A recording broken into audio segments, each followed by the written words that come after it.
Hi everyone, welcome back to English 221. This is for our class for Monday, the 25th. And I hope you all had a very nice spring break. As you know, I gave an extension on paper number 1 so that we could put some closure onto Much Ado About Nothing today. So paper number 1 isn't going to be due until this particular Wednesday. So certainly you can hand in a paper early. And as you know, paper number 1 is going to be either about Midsummer Night's Dream or Much Ado About Nothing. That said, there isn't any reason necessarily why you couldn't write about the sonnets, but understand that writing about the sonnets, that's a very different exercise than writing about the text itself. So if you are going to be creating your own topic, do approve that topic ahead of time by me. And what I left you with was a quote about not expecting easy answers in Shakespeare. The quote actually that I had included in our syllabus, to expect all of its challenges and contradictions. And I think that that is applicable to just about every text that we are reading this semester. But that said, we will have lots of opportunities to read other kinds of texts. After these two comedies, we will begin with talking about Shakespearean history. In fact, I'll begin today talking about Shakespearean history. And our history play happens to be Richard II. Richard II tends to be a notoriously long and challenging play, as the history plays are. So in terms of performance, what we're going to be watching is the BBC version of Richard II. And as I believe I shared with you, the BBC came up with this rather ambitious project in the 1970s and 1980s to put all of Shakespeare's plays on film as accurately as possible to the text themselves. So you could literally read along the text as you are watching one of the BBC performances. So luckily we are able to access those through the GCC library, and that is available for all students at GCC. So we won't have to go through some of the challenges we went through with watching the Glow version of A Midsummer Night's Dream. And as you know, I was able to find an online version of Much Ado About Nothing for free, though certainly you can stream Much Ado About Nothing as well. Of course, the disadvantages of free online links is that you oftentimes don't have as many resources as you would through a streaming service or through purchase of the DVD. Let's say something like the closed captioning. And when we were talking about Much Ado About Nothing, we were talking about quotation. I will be going through your attendance responses shortly in terms of some of the quotations that you found to be important. I had shared with you prior to the break some of the quotations that I found to be important. And if you see in the notes below under second observations, or under the second section with observations, Act 1, Scene 1, line 63, about a skirmish of wit and a merry war. Those seem to be two contrasts, merry and war. And in fact, I've argued that Much Ado About Nothing is a war of words. Hence, it's so appropriate that the men are returning from battle because they're going to enter into another battle, one in which they are perhaps outmatched for. I think that gender is an important element in this play, as it was in Midsummer Night's Dream. And much like in Midsummer Night's Dream, it's problematic. Certainly, we see Beatrice as a very strong, independent female, and in fact, I would say she oftentimes has the upper hand over Benedict in terms of her wit and her ability to manipulate him. When she says in Act 4, Scene 3, line 303, "Oh, if I were a man," lamenting the fact that she's not able to kill Claudio, either she is stating that because of the lack of power that female has in society, or she's stating that because she knows that she can use this to her advantage to get Benedict to act for her. Of course, we see that the play is supposed to be about Hero and Claudio, but they come off so flat as compared to Benedict and Beatrice. And right at the very beginning of the play, in Act 1, Scene 1, line 160, when Claudio is seeking Benedict's approval, in terms of his choice of hero, we definitely get the sense that Hero and Claudio's love is much more superficial than Benedict's and Beatrice. But Act 2, Scene 1, line 72 talks a little bit about the reality of love and the stages of love, something that we've also seen with A Midsummer Night's Dream. And as you know, comedies are supposed to be devoted to love, all of the misunderstandings that occur, and then we're supposed to have a happy ending. I'm not so sure necessarily that either Midsummer Night's Dream or Much Ado About Nothing gives us a completely happy ending. Again, you can expect complexity in Shakespeare. We talked a little bit about A Midsummer Night's Dream. Is it truly a happy ending that Titania has been humiliated? Is it a truly happy ending that Demetrius has been manipulated to fall in love? And the happy ending in Much Ado About Nothing is that the two couples are together and Claudio isn't killed and Hero's honor is restored. And ultimately, Don John, our villain, our plain dealing villain, will be punished, albeit later, because we want to end the play on a high note. But certainly it is uncomfortable, if nothing else, for contemporary audiences to see how easily Hero is able to reconcile with Claudio despite his horrific treatment of her. But of course, during the Renaissance, we know the importance of virginity for female, and we talked about the idea of female being viewed almost like damaged goods if she did not have that to prove her worth. Yet this was also a time of hypocrisy, and that oftentimes what you didn't have were virginal couples prior to marriage, Shakespeare himself being a great example. But of course, even in that time, there would be distinctions between male and female in terms of sexual activity. As I oftentimes say in my classes, that in contemporary times, we have two words to describe sexual activity for the genders. One is considered positive, one is considered negative, and they both start with the same letter, S.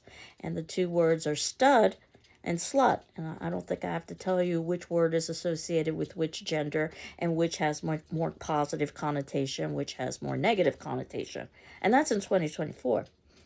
So, if nothing else, Much Ado About Nothing, perhaps the pun intended here, I think is a brilliant title because nothing is something that's trivial, and obviously this was not necessarily reality.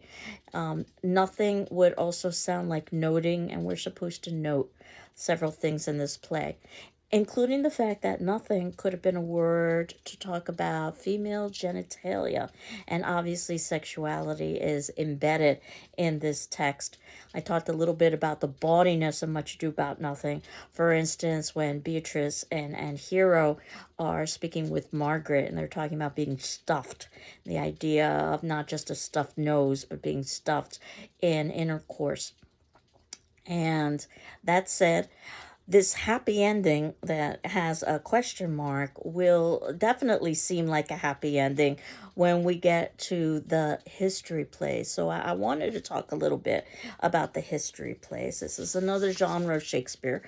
We think that Shakespeare mostly wrote his history plays after his comedies, but before his tragedies. But as you know, there are lots of question marks about Shakespeare, including the dates in which these plays were written. And the history plays were loosely based, and I emphasize loosely, on English history, on British history. There was a history book of the time known as the Chronicles of Holinshed, which would detail British history.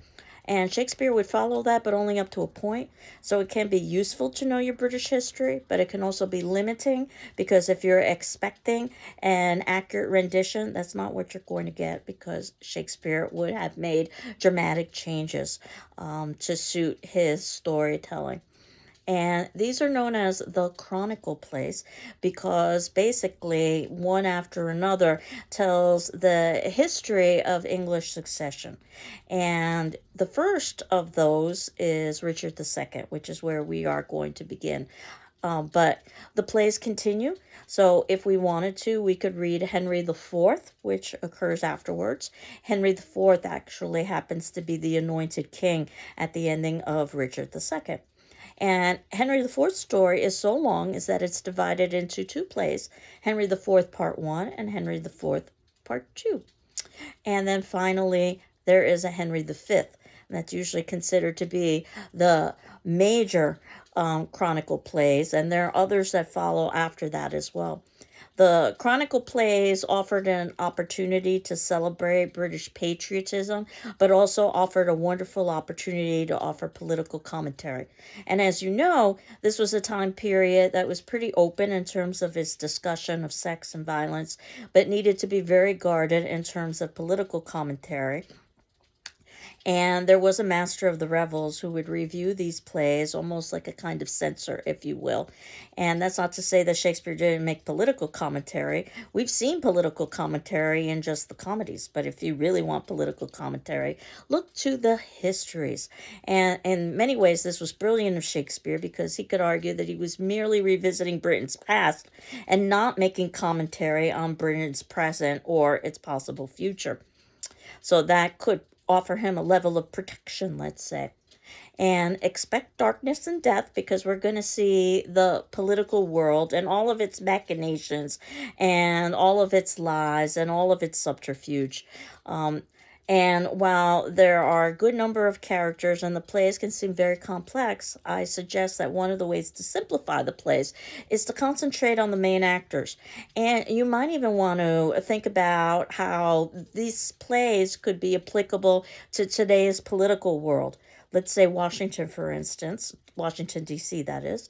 And if you were just to substitute a few of the names with current politicians, I think you could begin to understand a little bit about the lies and the machinations that occur in the history plays. So you expect to see a lot of shifting alliances, expect to see a lot of political intrigue. Remember at the time period that the king would be seen as the highest word of the land, basically God in human form. We had talked about the chain of being at the beginning of the semester, where everything had a rank or place. And basically, the highest ranking human on earth before we would get to angels and God himself would be the king. Now, as you know, we don't have a king in place during Shakespeare's time. There's a queen, Queen Elizabeth, who was known as the Virgin Queen because she never married nor did she have heirs. And the fact that she didn't have heirs was of particular significance because she was getting older and ultimately would eventually die. There was no direct lineage to the throne. So there was a lot of questioning going on during the time period about what would happen after Elizabeth's death. And there was a lot of political intrigue. But again, you didn't talk about this in polite company. You certainly didn't talk about this publicly, but it was foremost on everyone's minds. So what a brilliant stroke of genius for Shakespeare to talk about a play that questions how one decides succession of rule, when during Shakespeare's time itself, the main question was, how does one determine succession of rule? This goes all the way back to the medieval period, which Shakespeare utilized to talk about a British king by the name of King Richard, who was a boy king. And ultimately, his advisors, the adults around him, helped him rule until he became of age. And then when he did become of age, he basically abused many of the elements of his throne, whether that was either deliberate or just through a lack of knowledge, because he really didn't have the opportunity to learn how to be a king prior to that because others were ruling for him. And then depending on the historical account that you read, it's either that Bolingbroke has accused Mowbray of treason, but in other historical accounts, it's that Mowbray has accused Bolingbroke of treason. These are two major characters in the play, Richard II. The result, though, is that ultimately Bolingbroke becomes the new king, and he becomes Henry IV, because Bolingbroke's first name is Henry. This is one of the great challenges with the history plays, is that multiple names are used to refer to the same character. So sometimes a character is referred to by their first name. Sometimes a character is referred to by their last name. Sometimes a character is referred to by their rank. And sometimes a character is referred to by a nickname. So keeping track of all of this can be somewhat challenging. I encourage you to keep a chart, much like I had suggested that you keep a chart for Midsummer Night's Dream, just to keep track of the characters. But the character Henry Bolingbroke eventually becomes King Henry. And one of the major questions of the play is that is Henry Bolingbroke better suited to rule than Richard? And either Bolingbroke is a particularly clever politician and is able to take advantage of a situation so that he can overthrow Richard, or Bolingbroke truly has a level of morality to him, and he is trying to remove an incompetent and a manipulative king. Or, because life is complicated, it could both be possible at the same time. And this play, Richard II, has perhaps some of Shakespeare's most famous speeches. Expect really long speeches. Also expect to see very few female characters in this play because the political world was a very male-centric world. That said, we will see a queen. This is where Shakespeare took some of the liberties with the history, where historically King Richard had married a child bride in order to unite his kingdom with France. The play that we see, he is not with a child bride, he's with a woman of age, so that we can see a more equal and complex relationship. Again, this was a artistic decision that Shakespeare made to try to change the history. But basically, what we see is a very male centric world. We will also see various levels of station and of power. And don't be surprised if we are presented with lower level characters who have great insight. We saw this with Dogberry in some respects, or if nothing else, Dogberry was able to solve the misunderstanding or lie, however you want to think about it. That was Much Ado About Nothing. Without Dogberry, we couldn't have had a happy resolution to the play. And certainly we saw how Bottom in Midsummer Night's Dream gave some very astute observations about love, even though he himself was nothing more than an ass, literally and figuratively. And, of course, when we get to Richard II, we're going to be introduced, a little spoiler alert here, to some gardeners. So they would be representing the lower classes, and yet the gardeners have some very astute statements to make about the political world. And in fact, this is an old idea of Shakespeare, sort of linking the idea of garden or vegetation imagery with the human world.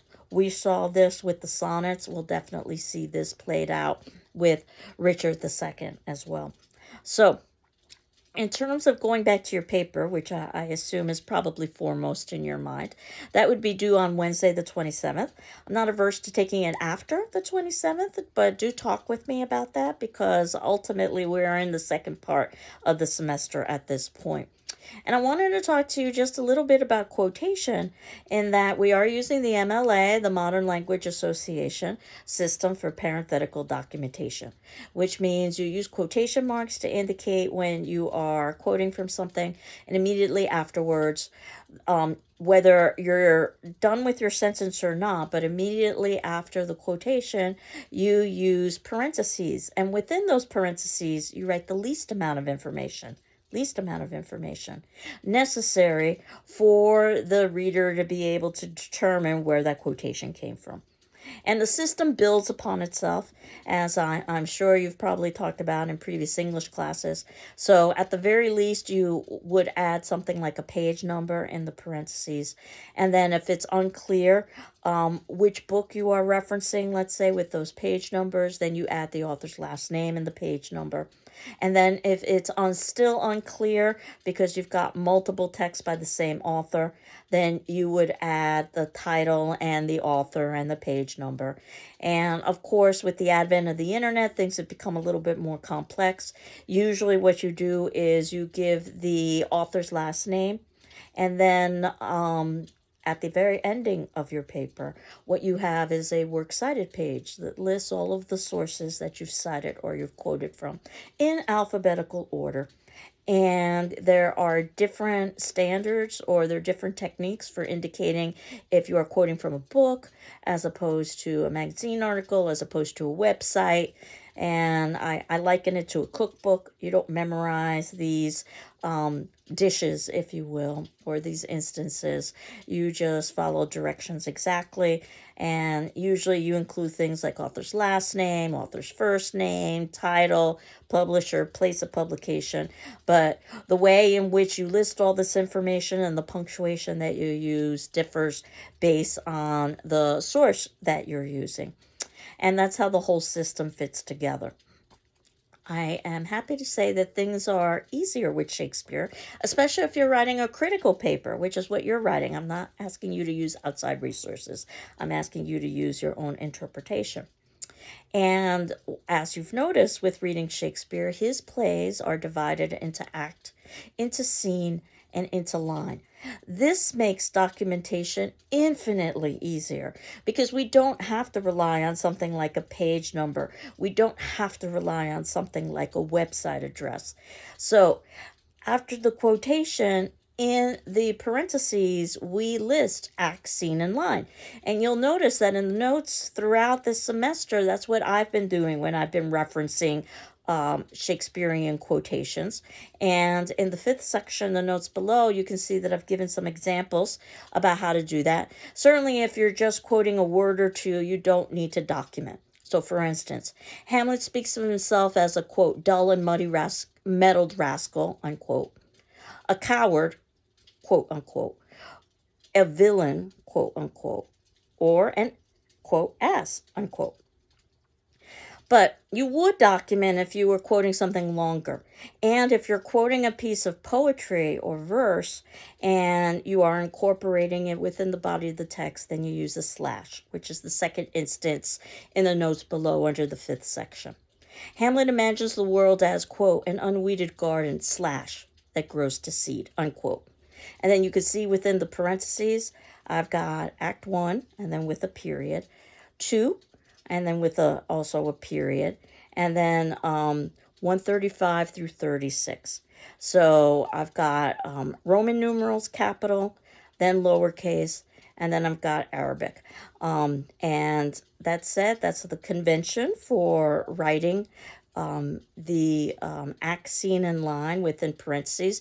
Notice you don't have to use any words such as act or scene or line or anything of that nature. So a couple more examples. Hamlet's conception of the world reveals itself early in the first soliloquy. And in this instance, I have a colon, which is how you would introduce a quote if you've got a sentence that's introducing a quote, or a full sentence that's introducing a quote. And the quote is, "'Tis an unweeded garden, slash, that grows to seed," unquote.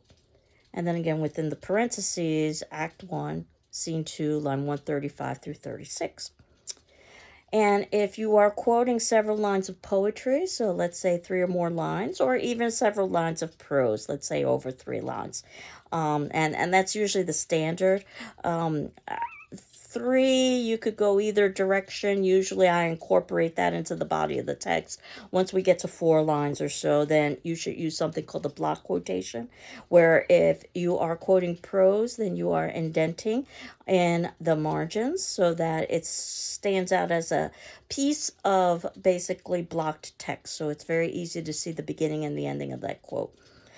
The example that is included in Act 5 is actually from a piece of verse or poetry, where you would just basically copy what you see on the page itself. So when the line ends, that's when you end. Hamlet begins his first soliloquy with the wish for self-destruction. And then you can see that you would just list out, oh, that this too sallied flesh would melt. And then I've ended the line there because that's where the line would end in the text. Fall and resolve itself into a dew. And then I would end the line there because that's where the line ends in the text. Or that the everlasting had not fixed. I end the line there, as the text does. His canon against self-slaughter. and that's where the line ends. Do note a couple of differences when you are using block quotes, in that you do not need to use quotation marks. It's considered redundant. The fact that you are blocking off a quote illustrates that basically you're quoting, so you don't need to use quotation marks. And if you're using a block quote, punctuation comes first, then the parenthetical documentation, which is the exact opposite if you are incorporating the quote within your text. If you're incorporating the quote within your text, then ultimately the punctuation comes after parenthetical documentation. And you can see that if you were to leave out a long line, let's say, you would use an ellipse if you were leaving out several words, or if you leaving out multiple lines, you could do an entire line of ellipses. And this is the example we get with Hamlet reflects upon the temptation to destroy himself as when he wonders who would bear the whips and scorns of time. And then you can see we've got the dot, dot, dot, dot, dot, rather than the three for leaving out, 3 dots for leaving out a word or several words. We've got a line of dots to indicate that several lines have been skipped. When he himself might his quietest make with a bare bodkin. And then we've got our ending punctuation, of course, Act 3, Scene 1, 69, comma, and then line 74 through 5. So you can see the jump we made from line 69 to 74. So you use a comma to show that distinction.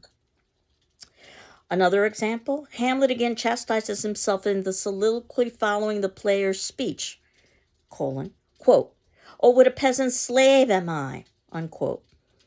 Act 2, Scene 2, line 550, period. And when you are quoting from a piece of prose, then, of course, if it's over 3 lines, then you would block it. But if not, by indenting in, that is actually the margins, or you can center it, or you can just have it on one side of the page. Or if it's 3 lines or less than 3 lines, you can incorporate it into the body of the text, which we see here. World weariness overtakes Hamlet in his remarks to Rosencrantz and Guildenstern. We've got a colon. Quote, "I have of late," and we have an ellipsis here, I left out several words, ... "but wherefore I know not, ... lost all my mirth, forgone all custom of exercises, and indeed it goes so heavily with my disposition, that this goodly frame, the earth, seems to be a sterile promontory." And then close quotes, and then I've got, well, Act 2, Scene 2, line 295 through 99. And what's wonderful about this is that it doesn't matter what edition you're using of Shakespeare, because all of the editions will have the same Act 2, Scene 2, line 295. So we can find that easily. We don't need to rely on a page number. And generally speaking, use the ellipsis only when omitting something from the middle of a passage. The assumption is that, well, there's text that occurs beforehand and there's text that occurs afterwards. You decide where to start and end your quote. You can even do that mid-sentence. But in between the starting point and the ending point of your quote, if you're leaving out something, you should use an ellipsis. So this is a quick review of quotation. And what I thought I would do to close up with Midsummer Night's Dream or Much Ado About Nothing is to ask you, between the two plays, because while they are very similar about love, they also are very different. One is very much based in the world of fantasy, and one is very much based in the world of reality. That our discussion forum response due on Wednesday, though certainly if you need an extension, please let me know.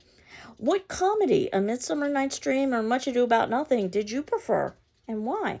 And of course, you can see that there's no right or wrong answer here. The idea is your reasoning.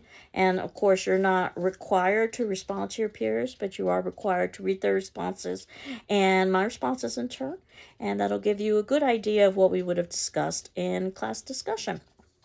So that is basically what we are doing at this point. I hope that you are at least beginning to read Richard II. We will be beginning to discuss performance next class.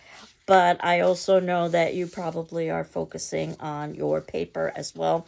It's one of the reasons why I wanted to spend some time on performance before we actually got to discussion of Richard II itself. So I hope you're doing well. I'm doing well, and we will continue on next class with Richard II.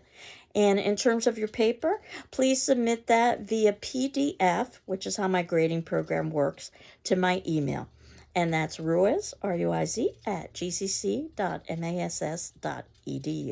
Take care. Bye-bye.